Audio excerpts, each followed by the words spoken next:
This episode of Bourbon on Ice, presented by Your Friend Frosty and your bartender, Mike Whiskey, is brought to you by the Cape Media Center of Cape Cod, Massachusetts. The views and opinions expressed during this podcast do not necessarily reflect those of the Cape Media Center. Listener discretion is advised. Boo. Boo. Boo. Alright, that's enough of that. As Whiskey would say, roll the music.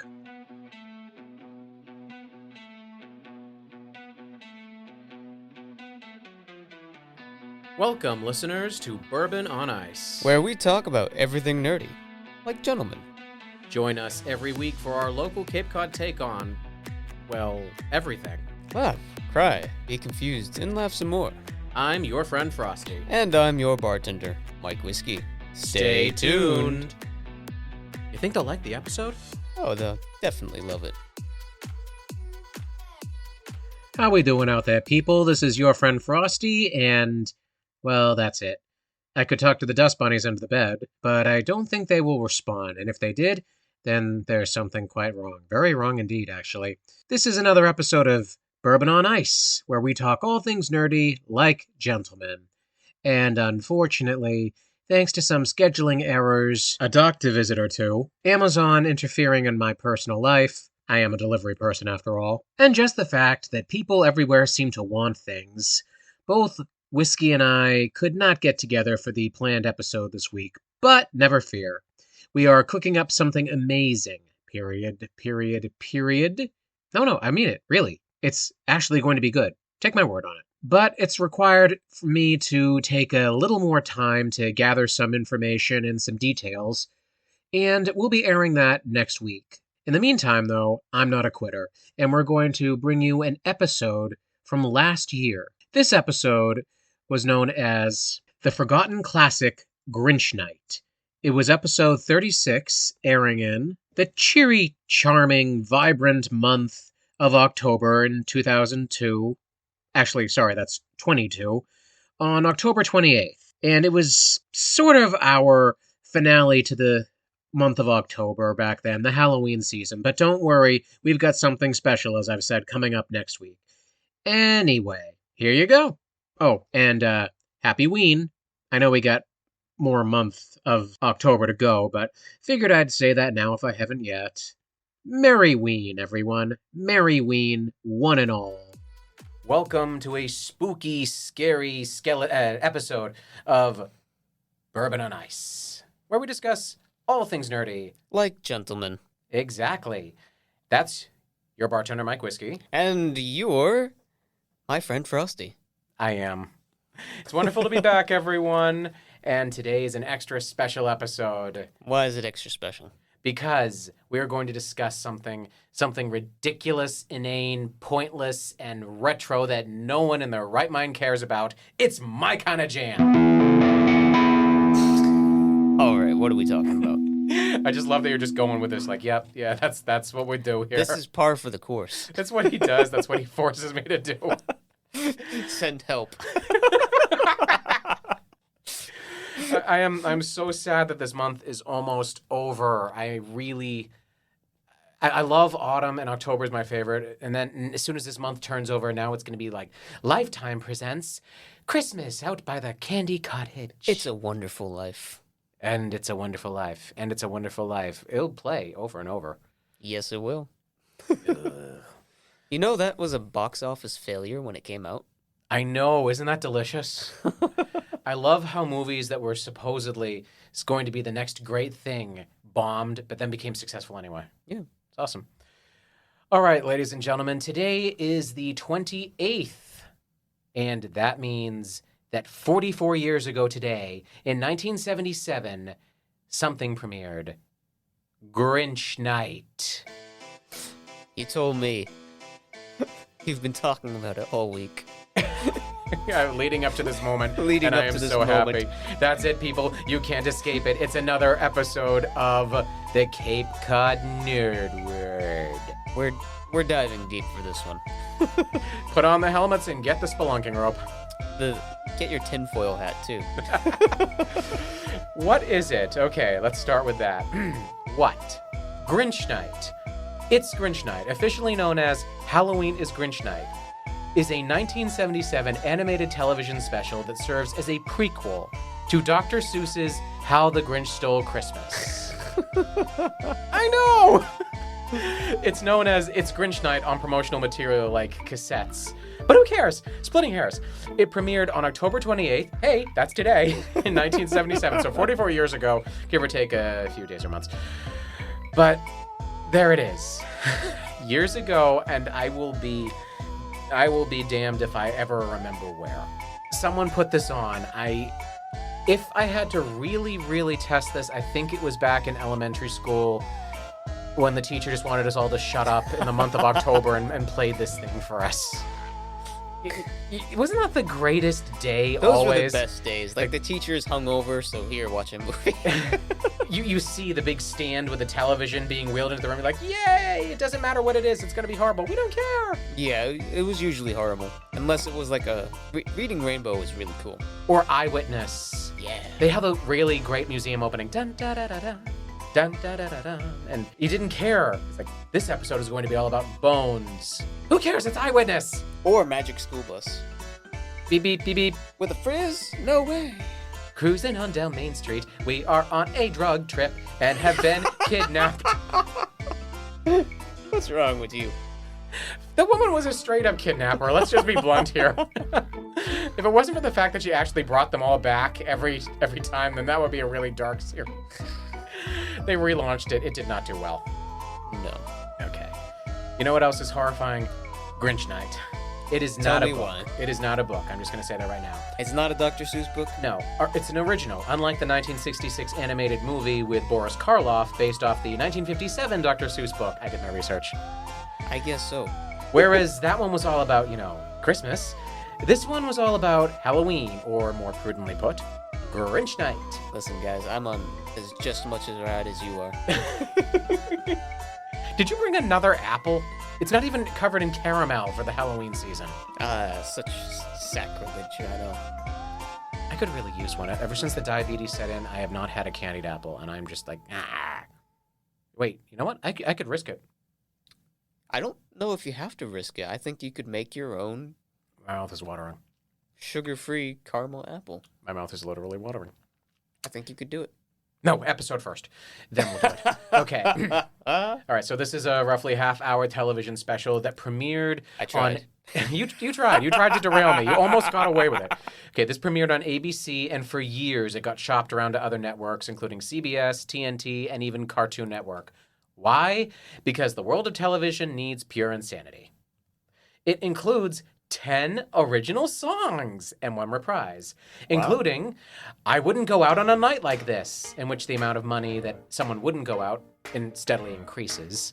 It starts for $1.50, and then by the end of it, it's $6.50. And the aptly named song, Grinch Is Gonna Get You. Wonder what That's that, mildly horrifying. isn't it? And the eyebrow song. You know, I'm starting to recognize a pattern with you. I either don't care or care 110 crazy percent. No. We've got what was the movie the other day? Mad World or Cool World. Cool World the other day, which was a drug trip. Yeah. And now we've got Grinch Night, which is another drug trip. It says a lot about me. It does. It says a lot about my upbringing. and when I was mentioning this song, the eyebrow song, I need to point out, it wasn't a metaphor. It's literally about the Grinch's eyebrows, Okay. which are finer than any drag queen or female R&B singers on the face of this earth. So yes, this movie is freaking trippy. Was that a quote? No. Oh. So, what's it all about, you ask? What's it all about? For a second there, I thought I was going to have to clear my throat. Got him trying, people. Okay, so I'm going to put this as ridiculous yes, ladies as and possible. gentlemen, he can be taught. I'm going to put this as ridiculous as possible. Not concisely, ridiculous. Once a year, down in Whoville, the sour, sweet wind begins to blow. As soon as this happens, everyone in Whoville packs up and barricades themselves inside their houses at once because, as apparently everyone knows, when the sour, sweet wind howls on the wrong side of the tree stumps by the pond, it wakes up the gree-grumps inside the trees, and they start growling, which causes the pond to start churning for some reason, and that causes the hack and cracks to start yowling. Can I just point out Whoville is horrible? They're just like random ass monsters hanging out all over the place. And there's this horrible little green man living on a mountain nearby that hates everyone. Why does anyone live here? It's like Florida. I'm just reminded of the nursery rhyme. Why did she swallow the fly? Perhaps she'll die. She swallowed the fly. She swallowed the spider to catch the fly. fly. She swallowed the bird to catch the spider. Catch the fly. She swallowed the cat, the dog to catch the cat to catch the spider to catch the fly, and we don't know why she swallowed that fly, because she's going to die because she's an idiot. I also know she swallowed a horse. I don't know what the logic in that one was, but if you are following the song, there's no logic in it. Do we teach children this crap anymore? No. I don't know. No, now we teach them songs about sharing. I remember my book. I had a book of that, and it was great because it was a little puppet, and you put the little stuffed animal of each one into the old woman as you read the book. That's great. That is freaking awesome. Sick and awesome. And at the end, you just push them all out. Hey kids, it's projectile vomiting. All right, now, all of this said combined noise annoys the Grinch, who hears it up on the mountaintop, and in a supremely pissy mood, the Grinch gets his paraphernalia wagon, hitches it to his poor old dog, Max, and drives it down to Whoville, where he unleashes it on the poor town and nearly destroys the place year after year. Again, this is an animated family special, so much so that the hero of the show, a little child named Euchariah, he goes out to use the outhouse, but the show doesn't call it the outhouse. It's referred to as the euphemism. I have to go use the euphemism. Where's Euchariah? He went to the euphemism. He gets lost, and he can't find he says, where is the euphemism? The end of it, he goes back to town. Like, why? That's great, isn't it? That's odd. Okay. This is an animated family presentation. Just keep all of that in mind. Anyway, Euchariah, yes, that's his name. No Cindy Lou Who this time around. It's Euchariah. Accidentally gets blown away by the sour sweet winds when he goes out to use the euphemism and ends up on the mountainside where he encounters the Grinch. Dun dun dun. I should also point out that I feel a bit of a bond with Euchariah. He has astigmatism. Oh. They make a point out of that. It gets referenced a lot. As a kid, I had no idea what that was, but I do now. And I'm amazed that they went out of their way to make that a plot point for a horrifying children's cartoon. He literally says, "I'm sorry, sir, I couldn't see you without my glasses on. You see, I suffer from an astigmatism. That's when parts of light gather within the eye upon the cornea." And then he's cut off. Yes, the Grinch basically says, "Shut up, no one cares." The Grinch riding this paraphernalia wagon, like whipping his poor dog as he's going. Poor Max. Poor Max. Max gets a song. Max gets a song as he's walking sadly down the mountain, singing to himself, "Why does my life suck?" What is this movie? It's Grinch Night. What is this movie? It's Grinch Night. You've already said As I've said, it bears repeating. Okay. The Cape Media Center, located in Dennisport, Cape Cod, Massachusetts, is a non-profit community media center and the public access TV station for the towns of Barnstable, Yarmouth, Dennis, Harwich, and Chatham. Our mission is to build community through media, enhance democratic communication, and facilitate free expression by providing these towns with a state-of-the-art media resource center. Members can become trained in our video and audio equipment and produce their own media content. Membership includes training classes, access to our field equipment, studios and facility, as well as airtime. Podcasters and music producers can share their content on our website. For more information, visit capemedia.org.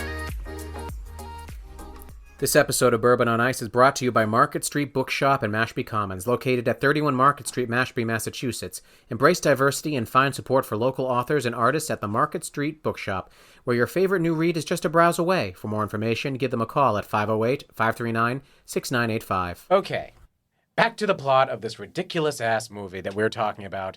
Whiskey is tied to a chair and unable to call for help. I smashed his phone. There's no getting out of this. You know how the internet meme is to send nudes? Yours is send help. No. Mine is send dudes. What? Send dudes, because it rhymes. Okay. And I need burly, strapping men to get me out of these bonds. I'm wondering how this would not badly affect And me. distract Frosty. Okay, there we go. Here we go. There it is. I love it. Yes, I am gay. We do have to bring that up once an episode.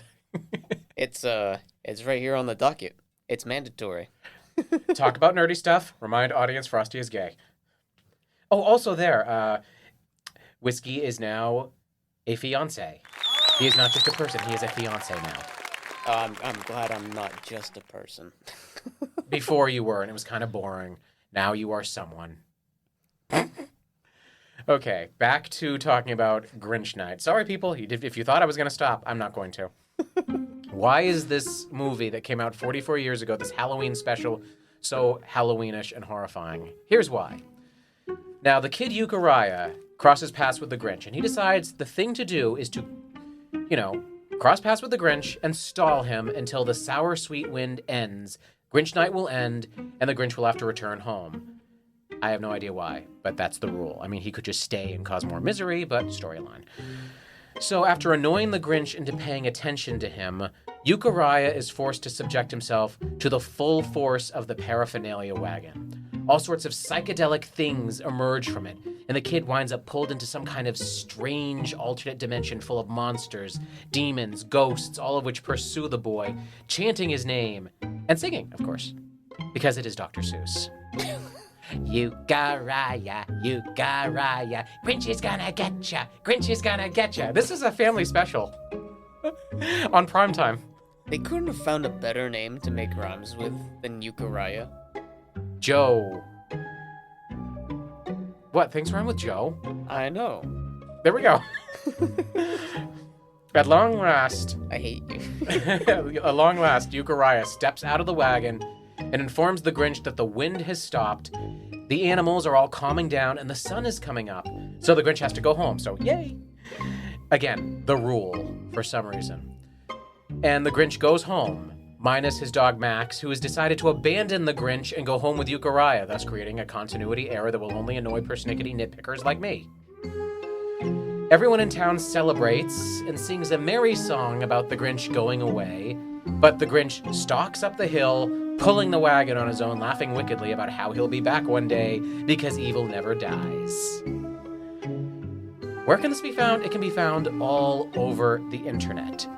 Pieces or the whole thing. It can be found on DVD and VHS. The question is, why would anyone want to watch this? For the sheer novelty. For the sheer novelty, because weirdness.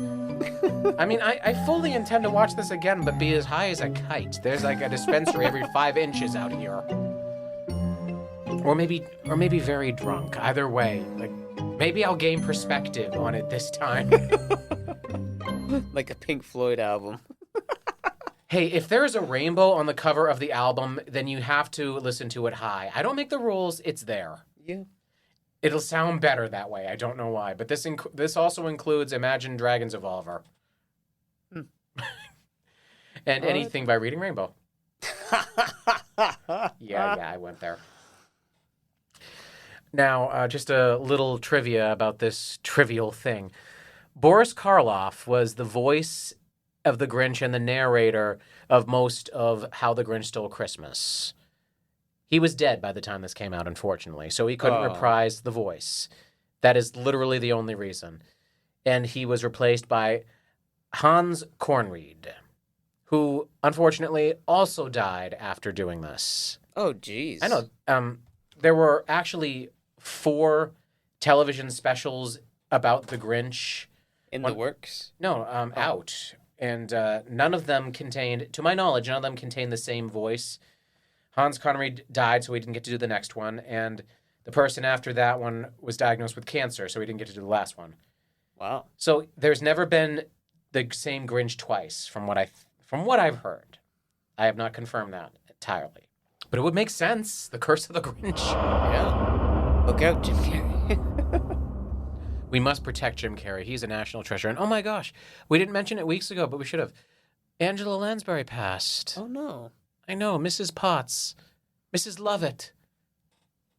Those are Broadway references. Yeah. Yeah. And Jessica Fletcher from Moida, she wrote. I think it's funny that, like, she spent the entire run of that show arresting every single friend in her town. Like, she would go places to meet with old friends, and the friends would be committing murders, and she'd have them arrested. Like, why is she alive? Like, why did no one kill her? She's awful. She's an awful human being. Jessica Fletcher. Yeah. Been made for really great television. Now, the little animated short, it incorporated scenes and elements from other Dr. Seuss books, including Oh, the Places You'll Go and Oh, the Things You Can Think. The Thinks You Can Think. Some books that weren't even out at the time of this. And like I said, this was the 70s. So they had time. Yeah. And it's a special. So it's included on more than one DVD relating to said Grinch as a special feature. I'm not entirely sure which ones, but I do know that it has been found on certain collaboration albums because apparently someone would take the time to put all of those together. Of course they would. Yes, of course they would. Why wouldn't they? I will also point out one more ridiculous thing. And I'm hang on, to the internet away. I like saying that, to the internet away. While you're looking that up, Go ahead. You know, Mama Whiskey loves How the Grinch Stole Christmas. So I'm wondering if I should have her watch this. You should. You should. Like I said, it's just out there. You can find it. It's just out there. Anyway, Euchariah crosses paths with the Grinch when the Grinch is trying to hunt down a creature, the Wuzzy Woozoo, which, in my opinion, is one of the greatest phrases you can possibly utter. Wuzzy Woozoo. It sounds completely dirty and inappropriate.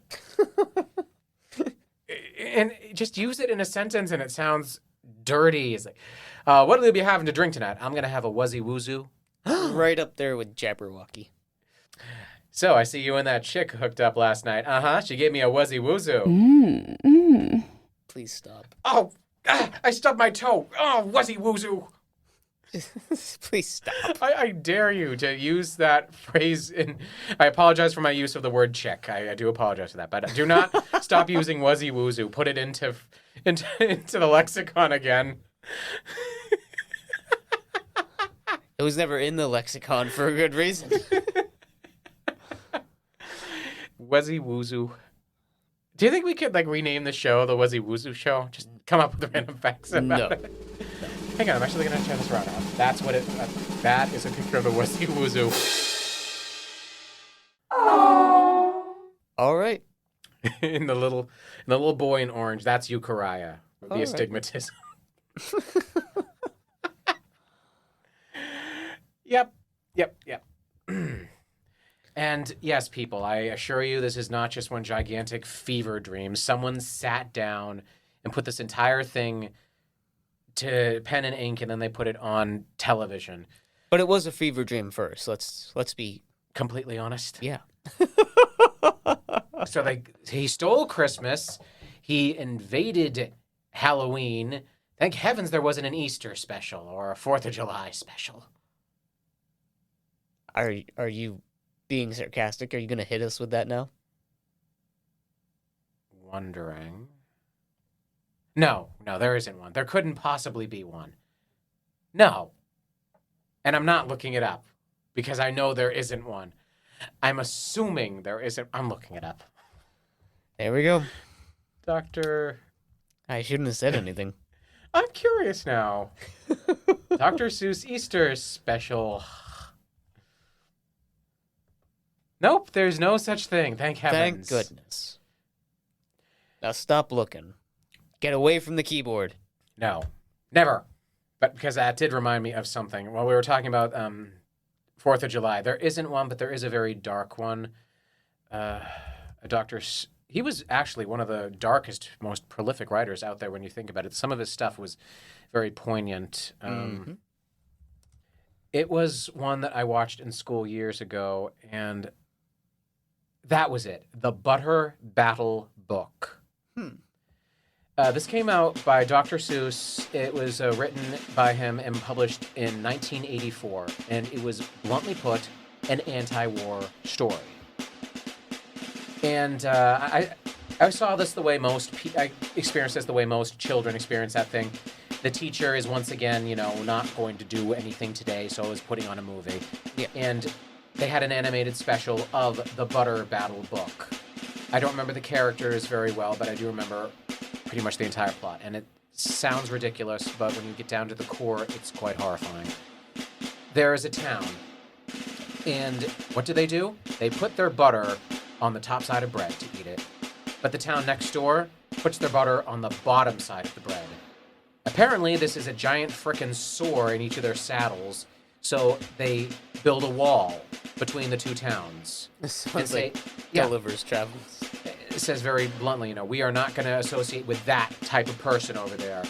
They say, those people are bad.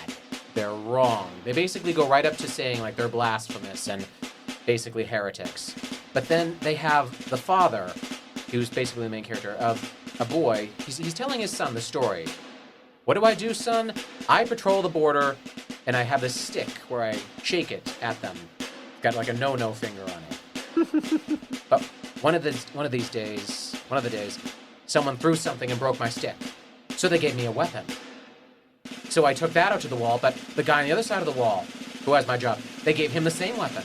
So I went back to our scientists, and they gave me a bigger weapon. And, this is Dr. Seuss, so we're talking about, like, it's got, like, mechanical arms that throw paint or eggs. Yeah. But they're getting bigger and bigger, and finally we get down to the point where the wall has gotten bigger, and the people are fleeing for their lives in both towns, and now we've come down to this. The scientists in the butter on the top of the bread town give the father a bomb, an honest-to-God bomb that can be held in his fingers. Once you drop it, an atomic blast will happen, and it will kill everything on that side of the wall. Everyone in his town retreats to underground bomb shelters, and he has the illustrious task of walking to the wall to throw it over.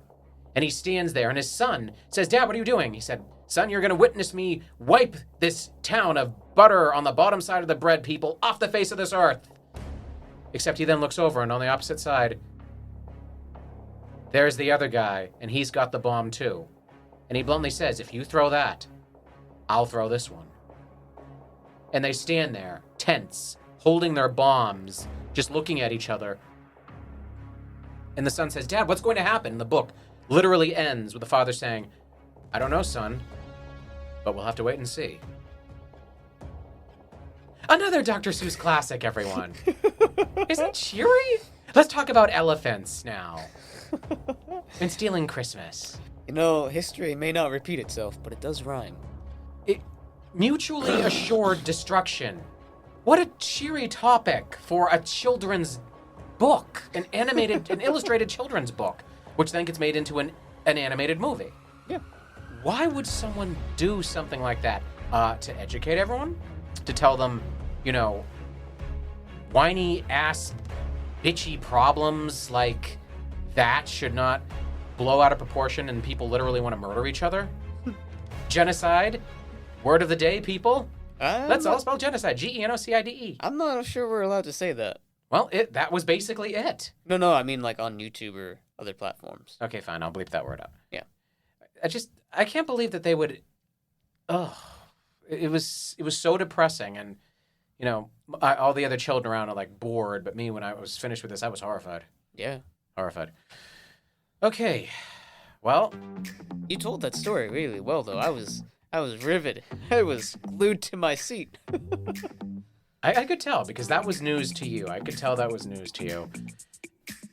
And yes, I'm looking back at it now. It's called The Zooks. The Ukes live on one side, and the Zooks live on the other side. Yeah. Who's gonna drop it? Will you or will he? Be patient. We'll see. We will see. Ugh. I gotta go hug someone, because I feel like cold and clammy now. No, go get off of me.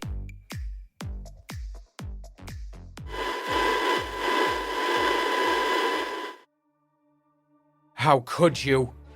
I had to. I can't believe you. You gave me no choice. It's unthinkable. And yet, I thought it. I can't believe it. Believe it. You think you know a guy. Or maybe you never knew me at all. How could you? How can you not? Why? Just tell me, Whiskey, why? That depends. What exactly are we talking about? I thought you knew. Oh, not a clue. Oh. Well, this is awkward. Welcome back to the land of the living. We got really dark there. Yeah. All entirely my fault, so I say that this episode was a complete success. Let's go a little bit brighter with Dia de los Muertos. There's that too. Yeah. Day of dead people. Fleshless, rotting corpses crawling from their graves. Where we honor our dead. Oh, right, that's what we do. Yes. Not the thing I was thinking of. Never mind. I can make anything dark. It's kind of like my superpower. So, go on, tell me a bit about it. Dia de los Muertos? Oh. Yes, go ahead. You take this part. Oh, man. I am not qualified for this at all. Oh, well. Take a swing. All I know is from the movies and, like, The Book of Life and, what was it? Coco. I love that movie so much. I think Kirk has his guitar hanging on the wall of his house. I'm gonna give us a hot take and say The Book of Life was better. Dush. Frosty grows 20 feet tall. Lightning flashes. How dare you. It's comparable. Yeah. I will say it's comparable. I mean, I just watched it the other night. Yeah. A lot more singing, I will say that. Yeah. Yeah, and that was the point, though, that there was an embargo on music in one of them. Mm. I like the idea, basically, that it shows that death is not a horrifying thing. It's a wondrous thing full of joy. It's the next step. The next step of the journey. It is. And no one's ever really gone because we remember them. Except the people that we don't remember who suffer a fate worse than death. Which they show in both movies. Yeah. See, I made it dark again. Damn it, Frosty. This is me we're talking about. It's like, is there a funeral around? No? Send Frosty. He'll affect the vibe. We'll jerk a tear out of Frosty. Remember me. Someday I just want to bring a teacup with me, and people say, what is that for? It's for collecting the tears of others. It's delicious. Salty. Yeah. Not good for sodium, though. Wait, does anyone actually start an evil laugh out with mwah ha? I don't know. It seems a little on the nose. Also, it seems a bit comic bookish. Not that there's anything wrong with comic books, it just feels like it's a formula that's already been done, tried and true, and I am definitely no comic book villain. I am comical. Okay, maybe that's pushing the envelope a bit far. Hey everyone, it's me, your friend Frosty again. Hope you enjoyed listening to the rewind. We felt Halloweeny, and we wanted to bring you something Halloweeny. But the thing is, our lives intervened in recording in the usual process that we do, slaying the dragons and bartering with the leprechauns, dispelling the evil spirits, and then getting down to recording the episode. Life on Cape Cod is very, very treacherous. I must say that. What am I saying? It's peachy and delightful out here. Okay, well, maybe 50% of it. But moving on. I want to tell you all about what's coming up next week. You see, sure, I guess you can be a little upset that we didn't bring you a brand spanking new episode, but there is something that I can tell you that's going to be impressive. You see, I'm getting help with our upcoming episode. Help from so many of you. Yep, our loyal listeners. I put the feeler out to a couple of my friends, and Whiskey's family too, and we have come up with not one, not two, but a few. Sure, because numbers haven't actually counted yet. Spooky stories about ghost encounters, not just around New England, but all over the place. Frankly, I'm kind of interested to see how this is going to turn out. I thought that maybe I'd get just one or two, oh no, sorry, I haven't seen anything, but people really came through. So, recording soon, and presented for your earballs. Did I just say that? Yes, I did. A brand new episode coming next week, all about spooky encounters that our very listeners have sent in to us. And if you happen to know anything that you'd like to tell us, I mean, we're always here. Drop us a line at whiskeyandfrosty@yahoo.com. Or, hit us up on Twitter or follow us on any of the other locations that we happen to haunt. See what I did there? All right, everyone. Thank you for listening. I am your friend Frosty. Whiskey will be back next week. This is Bourbon on Ice, and as always, have a cold one on us. I'm off. Must shake bats out of the belfry. Poor bats. What did they ever do to me?